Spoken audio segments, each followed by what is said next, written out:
Kisah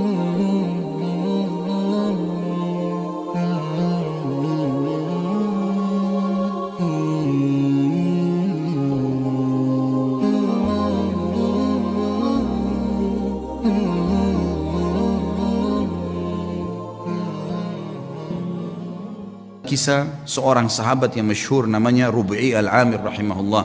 Ini saya tutup dengan kisah ini. Rub'i bin Amir rahimahullah adalah seorang ulama, bukan seorang ulama, salah satu pasukan perangnya Sa'ad bin Abi Waqqas yang akan masuk, yang diutus oleh Sa'ad bin Waqqas untuk mendatangi ya Rustum. Rustum ini adalah panglima perangnya Romawi, Persia, panglima perangnya Persia. Rub'i al-Amir bin Amir rahimahullah ini terkenal sekali orangnya. Waktu dipanggil oleh Umar bin Khattab untuk berjihad, maka dia pun mengambil panci masaknya yang dia letakkan di kepalanya karena tidak punya topi untuk berperang.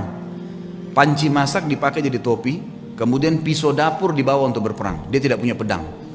Dia nunggangi keledainya yang tua, ikut di pasukan. Oleh Amir Mu'minin Umar bin Khattab disuruh jalan. Subhanallah, Sa'ad bin Abi Waqqas waktu itu diutus pasukan oleh Umar bin Khattab dengan 30.000 pasukan menghadapi 240.000 pasukan Persia. Dan Persia kaget. Waktu mereka pun tahu 240.000, mereka tidak mundur sedikit pun. Maka Rustum ini ahli perang. Dia bilang, saya mau tahu dulu bagaimana sih kekuatan 30.000 itu, kok berani benar gitu kan? Seperti apa sih kekuatan mereka? Dikirimlah surat kepada Sa'ad bin Waqqas negosiasi. Datanglah 1-2 orang terus menerus negosiasi dan semuanya hampir sama perkataannya. Tapi yang paling pertama datang adalah Rub'i bin Amir rahimahullah radhiyallahu anhu. Sahabat Nabi yang mulia ini datang dengan keledainya. Ini kan? Dia bawa pisau dapur dan ada tombak yang dia pinjam dari temannya. Dia datang, begitu tiba di istana, kata Rustum, buat dia tidak masuk ke istana kecuali sudah hormat dengan saya, dan hiasi semua istana ini dengan emas. Semuanya, pintu gerbangnya hiasi dengan emas, semuanya taruh harta-harta gelimpangin gitu. Buat mereka mau tahu gila harta enggak ini. Semuanya, bantal-bantal semua singgasana hiasi dengan emas, semuanya taruh emas, geletakin emas di sana sini. Dibuat semewah mungkin. Waktu datang Rub'i radhiyallahu anhu, begitu melihat kejadian tersebut, dia turun dari keledainya, lalu dia mengatakan, bagaimana dengan undangan kalian? Kata mereka, kau tidak bisa masuk kecuali kau harus menghormati Rustum. Mengatakan, wahai Rustum yang terhormat, saya pamit mau masuk. Kata Rub'i, saya tamu dan saya yang harus dipamiti untuk masuk, bukan saya yang pamit. Lalu Rub'i melihat di situ ada tikar permadani, di atasnya banyak emas. Sama beliau disingkirin emasnya, permadana itu diambil, dipotong pakai pisaunya dia, dibelah dua. Diambil, ditaruh di keledainya, dianggap sebagai ghanimah, harta rampasan perang, ditaruh sama dia. Kemudian dia mengatakan, ini pembukaan harta rampasan perang kami kalau kau tidak buka pintu gerbang. Sendirian. Dan Rub'i ini perlu anda tahu, orangnya pendek, kecil, bukan orang yang tinggi kekar. Orang-orang Persia waktu itu tinggi besar, kekar-kekar semuanya. Diberitakan ke dalam. Kata Rustum, baiklah, tutup pintu gerbang, buka sedikit saja, supaya dia masuk tunduk kepada saya. Diperintahkan masuk, pintu gerbang dibuka sedikit. Memang tidak bisa orang masuk, harus tunduk. Maka Rub'i lihat, subhanallah, Allah memberikan orang beriman itu hatinya bisa melihat, ya. Dia bisa membaca, namanya firasatul mu'min. Maka dia lihat, ini pasti ada tipu daya nih. Yang dia lakukan, dia balikkan pantatnya dia balikkan keledainya, lalu dimasukkan dari balik belakang, ya. Sehingga yang tadinya dia harus tunduk, ini dibalik, jadi bokong yang di belakang.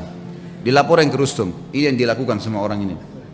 Malah sekarang dihinain. Lalu dia naik keledainya, dia jalan. Subhanallah, tuh dia jalan, dia tidak turun dari keledai. Keledainya dimasukkan di istana Rustum dengan karpet-karpet yang mewah. Pisau dapurnya dipakai, bolong-bolongin bantal itu semua, bantal-bantal yang mewah.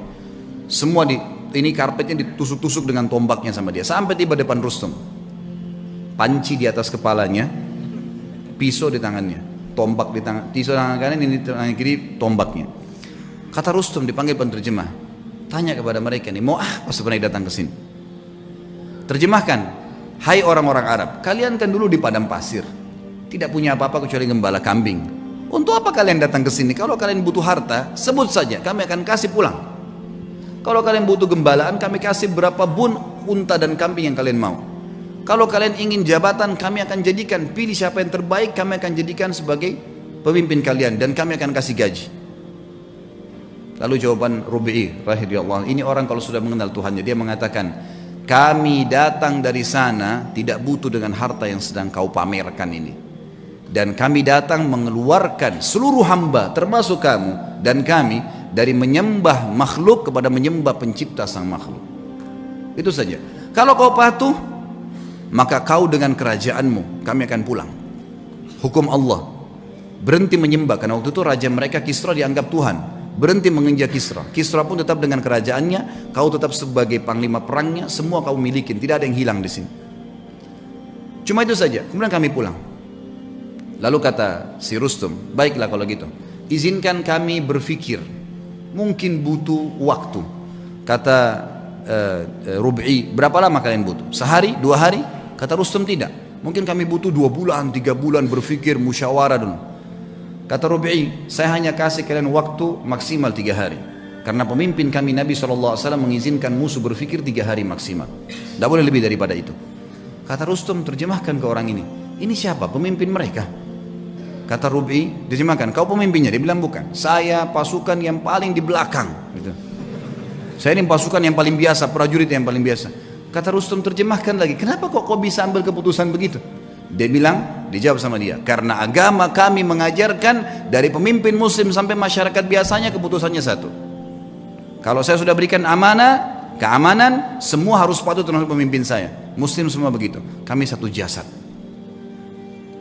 Kata Rustum, baiklah, izinkan pulang orang ini. Begitu diizinkan pulang, kata Rustum, tulis surat kepada Kisra, ini yang sedang kita hadapin nih, semuanya 30.000 manusia yang kayak gini nih. Ini untuk dihadapin susah nih, nggak bisa, keras, tegas, dan memang maunya, nggak bisa, gitu. Harus begitu. Tidak ada jalan lain, urusan tangan Anda, berperang atau kita mengalah saja, ini nggak bisa. Karena Kisra nggak berhadapan sama pasukan muslimin, dianggap kuat, udahlah pasukan, perang aja, lawan, gitu kan. Ini kasihan terjadi peperangan tentunya, tapi yang kita ambil pelajaran bagaimana Rubi'i radhiyallahu anhu, teman-teman. Orang kalau mengenal Allah, harta jadi kecil buat dia, ya. Semua apapun yang Allah haramkan ditinggalkan, seindah apapun itu. Berapa banyak kisah tadi yang kita sebutkan, anak muda yang meninggalkan perzinahan dengan menaruh kotoran di bajunya, berapa macam orang-orang soleh yang sudah kita sebutkan kisahnya. Yang jelas yang kita simpulkan teman-teman sekalian, berhubungan dengan Rabbul Alamin, sering komunikasi dengan dia sebagaimana dia sudah ajarkan kepada kita semua. Mau keluar rumah ada doanya, mau masuk rumah ada doanya, mau makan ada doanya, habis makan ada doanya. Doa itu apa? Komunikasi dengan Allah. Keluar rumah, bismillahi tawakkaltu ala Allah, dengan nama Allah saya bertawakal, menyerahkan diri kepadanya. Kata Nabi SAW, kata Allah SWT, wa may tawakkal Allah fahuwa hasbuh, yang bertawakal pada Allah, Allah jadi pencukup baginya. Seorang syekh pernah menangkap di Riyadh seorang penyihir besar. Penyihir terbesar ini datang dari Afrika, ditangkap. Waktu ketangkap, dia tanya syekhnya, saya nonton cuplikannya, dia bilang, bagaimana anda bisa menangkap saya? Padahal saya menaruh ribuan jin di depan saya. Tidak pernah saya bisa ditembus nih, baru kali ini dia bilang, ada yang bisa tembus dari anda. Dia bilang, karena kamu bodoh dan kamu tidak mengerti. Kalau saya keluar dari rumah saya tadi, saya membaca apa yang diajarkan oleh Rasulullah SAW, Bismillahirrahmanirrahim. Saya bertawakal kepada Allah, dengan nama Allah saya tawakal kepada Allah, la haula wa la quwata illa billah, tidak ada yang kekuatan kecuali milik Allah. Dan saya yakin dengan doa saya, dan kata Nabi SAW, siapapun yang membaca doa itu pada saat keluar rumah, semua syaitan yang menemuinya akan berkata, orang ini tidak bisa kita ganggu karena Allah sudah lindungin. Itu sebabnya saya bisa tembus kamu. Bukan cuma itu, saya akan laporkan kamu dan kepala kamu akan dipenggal karena kamu seorang penyihir. Ditangkaplah penyihir tersebut, teman-teman sekalian. Hubungan dengan zat sang pencipta yang maha kaya, menciptakan semuanya, itu adalah hubungan yang paling baik.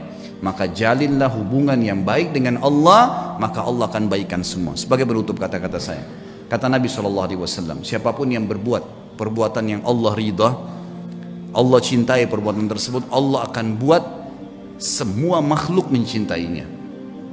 Dan kalau seseorang berbuat perbuatan yang buruk yang Allah benci, maka Allah akan buat semua makhluk akan membencinya. Kata kuncinya kembali kepada Allah Subhanahu wa taala. Allahu a'lam.